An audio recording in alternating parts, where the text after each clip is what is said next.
Dribbling warm-up natin, gagamit tayo ng cone. Okay, make sure nyo kapag ginamit nyo yung cone, wag nyo i-drop. Kapag nadadrop nyo yung cone, nagaganyan nyo, ibig sabihin, hindi nyo na nakokontrol ng maayos yung offhand nyo. Like ito, 1, 2, 3. 1, 2,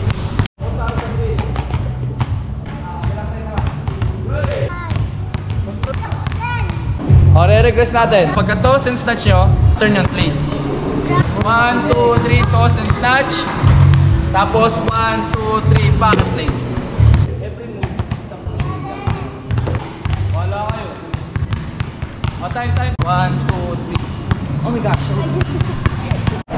Okay. AC Batar. Ready.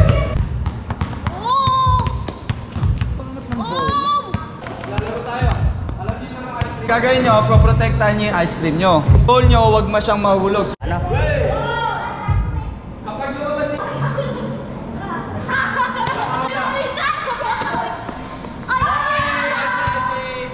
Go! Oh, uloy! Oh, go! 1, okay! Oh, tatang dito. Masarap pa dito, tira. Kabila yan, go!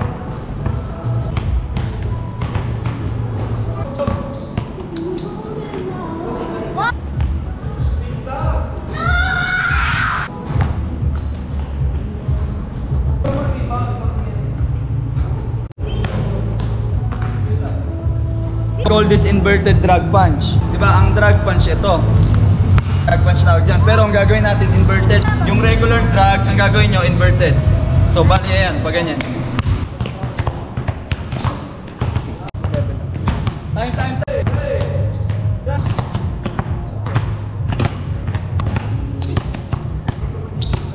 From single leg, magdalan tayo into drag punch. Diba single leg, drag punch. Right. Trim mo na.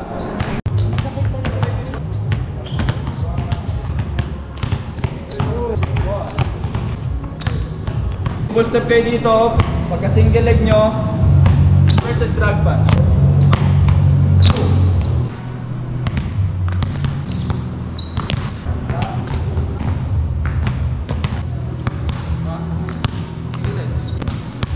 Right pala to.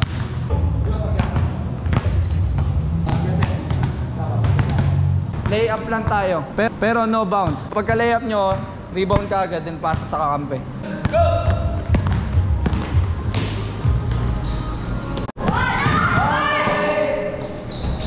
Yan! 1-0! 1-0 na, 1-0.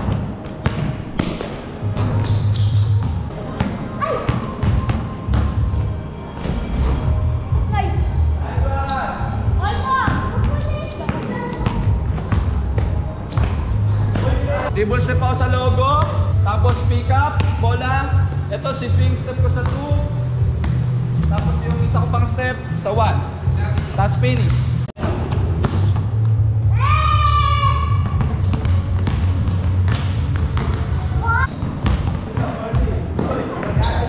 Sumablay, basta tama ginawa. Mga pasok na yun. Okay lang kahit sumablay, basta tama ginawa mo. Go!